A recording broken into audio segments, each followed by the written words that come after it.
part 5, writer was thinking about the man who was saying the writer to stay away from that cabin and go back to home. Now, writer was going to find out something about the cabin. So, he was going to cellar, which was beneath the kitchen. It really was a strange place to have an office. No windows, cold, dark.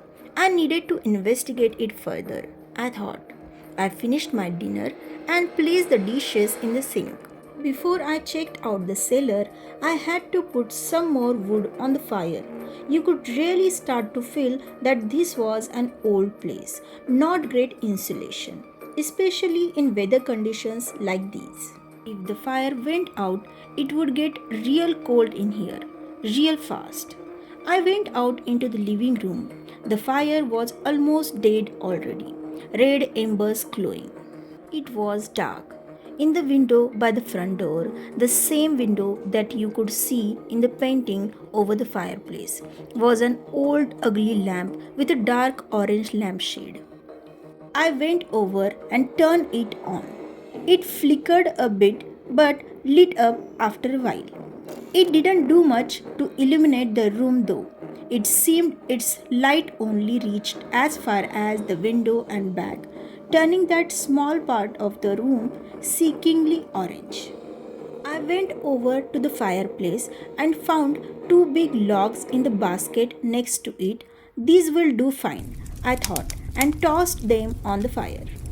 As I turned to go back to the kitchen and down to the cellar, I saw out of the corner of my eye the painting.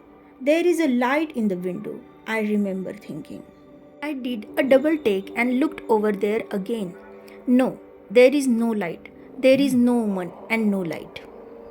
My mind is playing tricks on me again, I thought.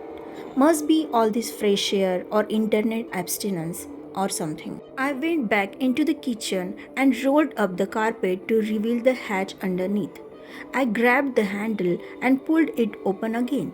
This time I didn't have the agent's flashlight to guide me.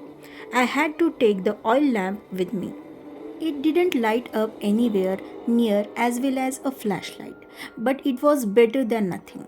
I got down and started to look around.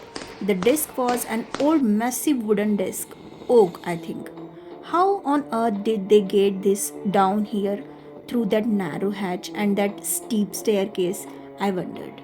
The floor was basically just packed dirt. The walls were made of wood, the same kind as the rest of the cabin. You could smell the rain from outside, being soaked up by the wet ground on the other side of the walls. Two big bookshelves stood to my right, both packed with books. They were all in the same category as the books upstairs: crystals, demons, witches, stuff like that. Some of them looked extremely old with cracked spines, all leather bound. I pulled one of the older looking ones out and blew the dust of the cover. There was a faded image of a mountain top in the foreground with what looked like a fire behind it. I flipped through the pages. It was written in some foreign language I couldn't understand. It looked like nothing I had ever seen before. I put it back and continued to check out the inventory. I thought I could see something that stood out against these old spines, tucked away in the back. I removed them and held the oil lamp up to get a better look. There, in the back of the shelf, was another book, but this one seemed to be a bit newer than the others. It had no title, no image on the front. In fact, it looked more like a diary than a book. I got intrigued. It was too dark to read down there, so I went to bring the book with me upstairs again. I turned around towards the staircase, but the second I set foot on the first step, the hatch above me slammed shut with such force it shook the ceiling. I got so startled I dropped the book and damn near dropped the lamp as well. I rushed up the stairs and tried to open it, but it wouldn't give way. I lifted a few inches, then slammed shut again, almost like someone was standing on it above. I swear I heard a giggle like before, only closer. I started to freak out and was about to yell out for help when I realized there was no one around for miles. I was alone, alone in the dark, damp cellar. The claustrophobic panic started to set it again, but as quickly as it had started, it stopped. Suddenly, the weight lifted and I could open the hatch again. I flung it open and quickly went down and got the book back up from the floor and rushed back upstairs again, where I just threw myself on the kitchen floor and lay there breathing for a while, wondering what the hell just happened. I got up and closed the hatch behind me and went into the living room and sat down in the leather couch in front of the fire. Outside, the weather had not at all started to settle. It seemed only to get worse. I placed the book on the table and got up from the couch and walked over to the big windows overseeing the lake, trying to shake the sudden rush of adrenaline out of my system while watching the storm rip into the surrounding forest outside. I worried a bit if the huge trees near the cabin could withstand such brute force. What if one of the trees would fall over in the wind? It would turn this cabin into tinder in the blink of an eye. Alcohol. I need alcohol, I thought, and remembered that I had packed a bottle of scotch in one of my bags.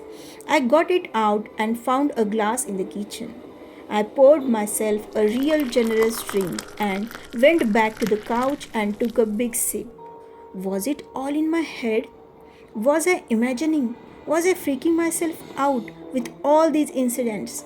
The old lady, the painting, the agency being boarded up, the man from the grocery store and his warnings, the hatch, all the weird books. I took another sip, then turned to the diary.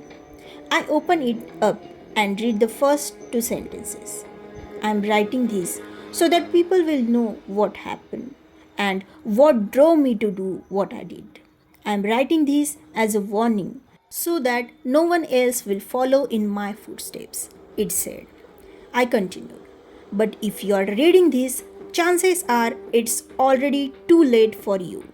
If you have come so far as to have found the sailor and the diary, then you probably already have signed the contract. I looked up. I had the strangest feeling of being watched. I looked around, but I was alone. I went back to reading. The rain outside hammering down on the roof and windows. If you have signed the contract, it's too late. You have already given yourself to her. You probably already know who I mean. You have seen her out of the corner of your eye, maybe in the cabin, maybe in the woods, maybe even in the goddamn painting over the fireplace. I looked up at the painting. No light in the window, no open. I kept reading. That damn painting is cursed.